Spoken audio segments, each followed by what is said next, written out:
He served in the Steuben County Legislature. He served in the New York State Assembly. And then he was named the Director of Agriculture for the state of New York.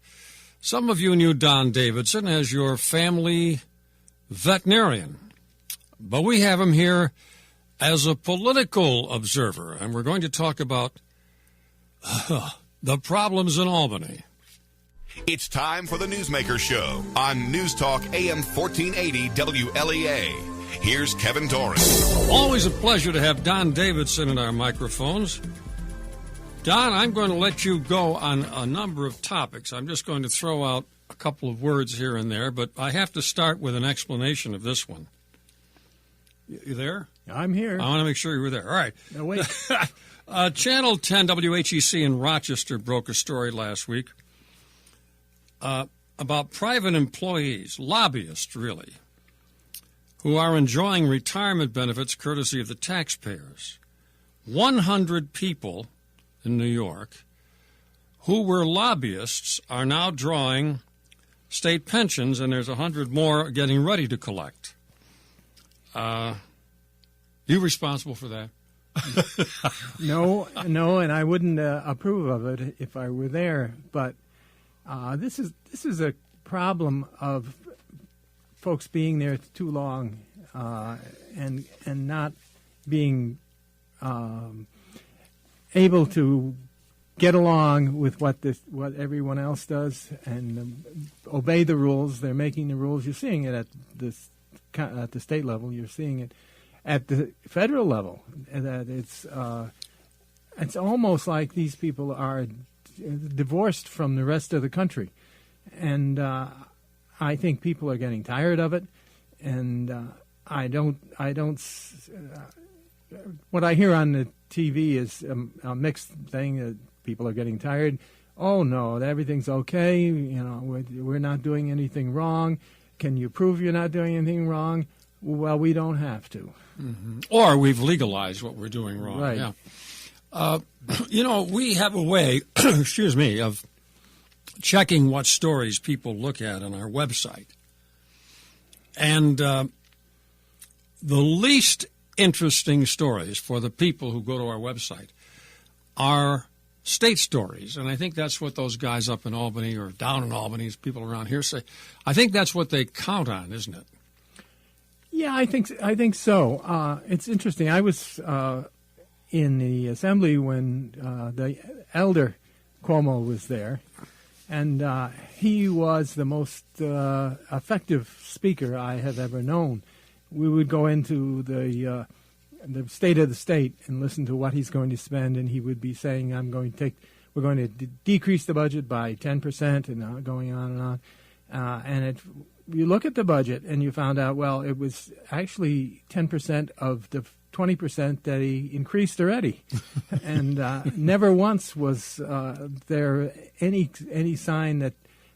I mean, that's unconscionable. That's playing fast and loose with the words, and people who, unless you really are studying it, the people don't have any idea. They hear, oh, well, 10% less, but you never see the budget go down. No. And we look at all the laws and all the tax laws. You look at your water bill, you look at your gas bill, you look at your practically everything, your TV cable bill. There's New York State's got a fee or a tax on that, and when you talk about it, it's maybe totals $10 a month. $10 a month is $1,200. It's $120 for the year, and you get all the different things that people want and are having, the phones and things. We're getting taxed very heavily, and I think that that there's a certain that people don't understand that and haven't really added these things all together. But the day is going to come, and I think soon, because of the health care, that will make sure that they don't have enough money. They'll be looking here to see where it is that this happened. How did we get to be paying so much? They look at the bills now. They look at the bottom line. But what they need to do is to look and see all of the different ways that they can chintz a few bucks out of you. A few weeks ago, I read an article, I think in the American Spectator, by an economist who said that the government keeps changing what determines unemployment and what determines the cost of living. And if we were going by 1990 standards, they keep changing it to make themselves look good. The inflation rate now would be 10%. And remember when Nixon had it at 4%, going toward 5%, he was forced to put in wage and price controls. Now it's running at 10%. But they lie to you and say, well, we don't count food and gas. Well, if you don't count food and gas, I guess it doesn't look too bad, huh? Exactly. I mean, the cost of living that they present to you is one that doesn't have any cost of living in it. It has things in it that most people don't do. And if you've been to the grocery store... you know. Well, I have seen the first time in my life $200 grocery bills. Mm-hmm. And it's not exotic stuff. It's the local stores. They haven't gotten anything in there that's made of gold, I don't think. But the prices are outrageous. Mm-hmm. And I think that is going to catch up with firstly, with the people, and secondly, with the people that they choose to elect. Well, you know, it's amazing to me that the same people do the same bad things in government, and they keep getting elected. 93%, I think, of the last Congress got reelected. I bet that won't happen in 2014.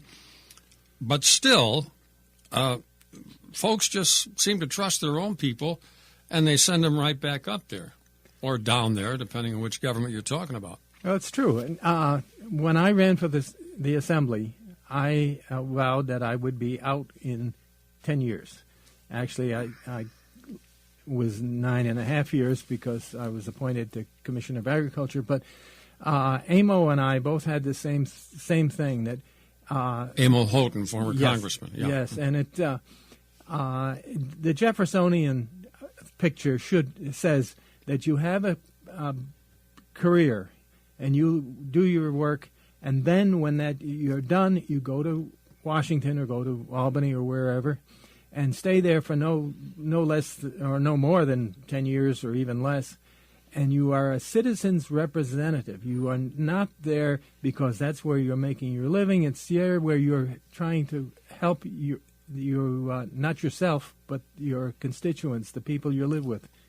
What do most of the former congressmen and or senators do when they finish their office, whether they're defeated or just resign? What do they do? Well, a variety of things, but they usually have some friends who have jobs for them and things. In Washington, In Washington. Washington is becoming a private place where you can get once you get in there and you're one of the team, you can do anything you want. And I think that's really, it's much the same in Albany, though. Mm-hmm. The people who live in Albany are all of one party, pretty much. And they have money, and a lot of times they find out how to get two retirement payments out of the state, if not maybe 3. And I think that the career politician has ruined the country. I think there should be term limits. I think no more than 10 years for either senators or assemblymen or in Washington. I think that. That is where we are being lost. And you can't blame them totally, because if you've been in the legislature for 35 years, everything you see, you created. And, well, how could that be wrong? Yeah. Yeah, I did it. We're going to take a break. I'm talking with former Assemblyman, former Director of Agriculture and Markets. That's the full title. Don Davidsen from Canisteo. Could have been your vet some years ago. We'll be back in just a moment. The angel said to them, "Do not be afraid, for behold, I bring you good tidings of great joy, which will be to all people. For there is born to you this day in the city of David a Savior, who is Christ the Lord." And suddenly there was with the angel a multitude of the heavenly host, praising God and saying, "Glory to God in the highest, and on earth peace, goodwill toward men."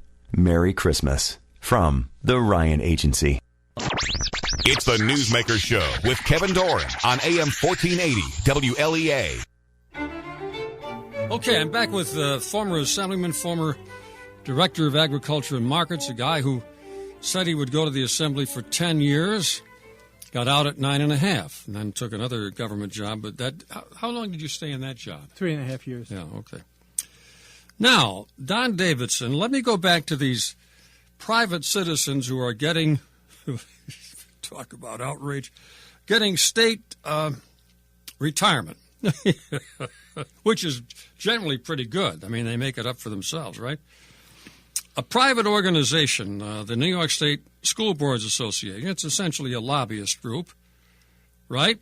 Oh, yes. A guy named Timothy Kremer, maybe you knew him, director of the New York State Boards Association, said, quote, "We represent elected officials. All the school boards in the state are members of my organization."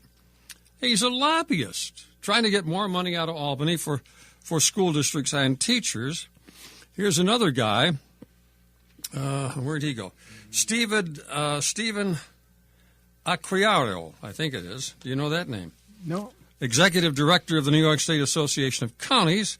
He earns a salary of $200,000, which is about 20 grand more than Cuomo makes. And he says the reason I'm getting a state pension is because this association is a defender of the taxpayer. Well, I could say that I'm a defender of the taxpayer. May I please have a state retirement?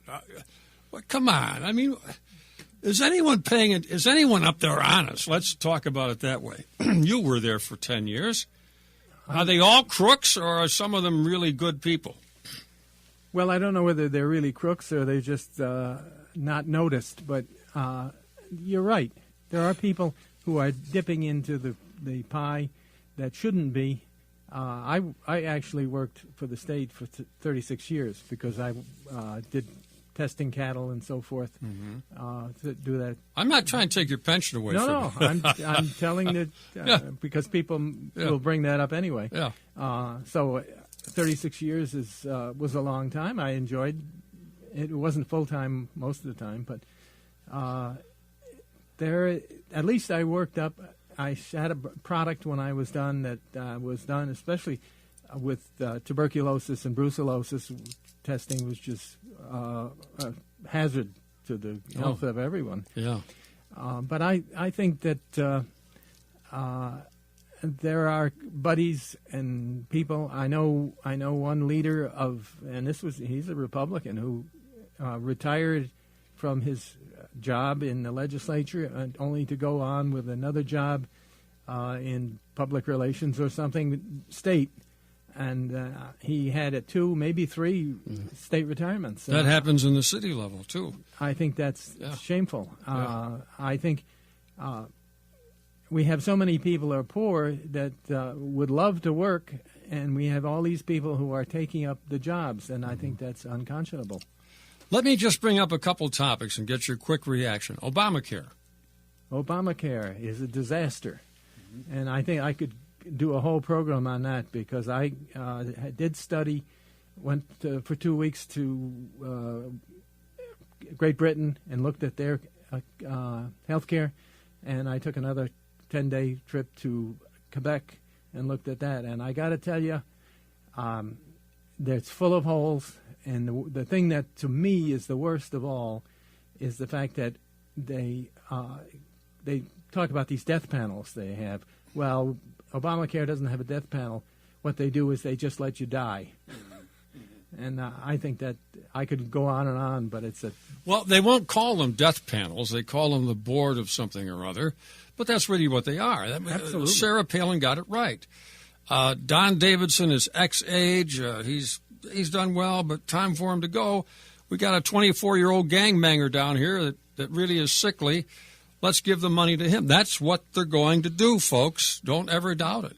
Oh, yeah. In fact, they have to. Wouldn't you agree that they're going to have to kill people? Well, it's we have 30 million people who do not have health care, and most of them will go to Medicaid. Medicaid doesn't pay a doctor enough to live on. So what does he do? He has to, or she has to cheat, has to see 2 or 3 people, look at their charts, get them as many in as you can. I had a heart attack in Florida, and I had, it was the hospital that could not do the appropriate surgery for putting in a stent, and they charged me $37,000 for doing every machine that they had in the hospital. And that's only going to get worse when the government runs the whole thing. What has the government run effectively? Can you think of anything? Well, no, not I'm talking about the national government. The local governments, the closer they are to the people, the more likely they are to work. Yeah. Well, in the military, I was stationed overseas in Italy, and they had what they call fallout money. And they would spend within their means for 11 months, and the last month, everything that wasn't used, they sell it. They buy something that they don't even need. Well, when I was teaching at Hornell High School in the last century, the head of the department would call us in at the end of the year and say, we've got X thousands of dollars left. Figure out a way to spend it or we won't get it next year. Well, of course, if you really needed it, you wouldn't have to go looking for ways. So that's endemic. That's at all levels, isn't it? Yes. Mm-hmm. Okay, now, I've saved my best question for you for last because you are a veterinarian, but you're also a parent. Well, no, I'm going to save that one more. I want to ask you another question first. Are we in or about to enter into a police state? Well, I think we're probably pretty close to socialism, which would be an equivalent. Requires a police state. I think that we are closer to communism than anyone dreamed we would be, including our allies who tried it, and they proved it couldn't work. What's the matter with you guys? Don't you see anything? Right, yeah. Okay, final question. Are dogs and cats replacing children in our society? Oh, I think so. I think that people later in life decide their careers and so forth. There are 2 people in the family. They have both have careers, and they don't have children. And as a place, they have a dog or a cat or 3 or 4 dogs or whatever.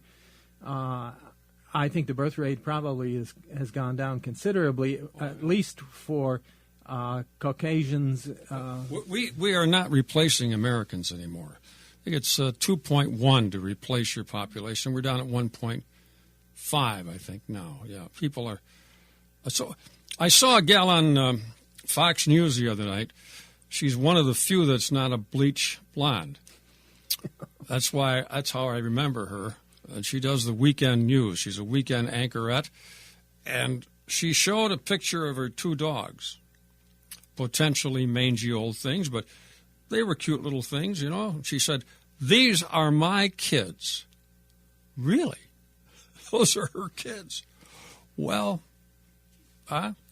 remember when you and I were younger, there were a lot of stores that sold children's clothing? Now what do you see when you go to a city? PetSmart and variations on that. So I think it's obvious that cats and dogs are replacing people. Well, I always liked the cats and dogs, I do, too. Well, you made a living with them. That's right. Yeah, I mean, I like them, too. We've had a dog ever since I was a kid. But I don't think of it as being a child. I think of it as being a dog. The worst problem we see in veterinary medicine is that there are the veterinary schools are teaching primarily females and primarily small animal veterinarians. And farmers cannot get a veterinarian. There are not enough of them.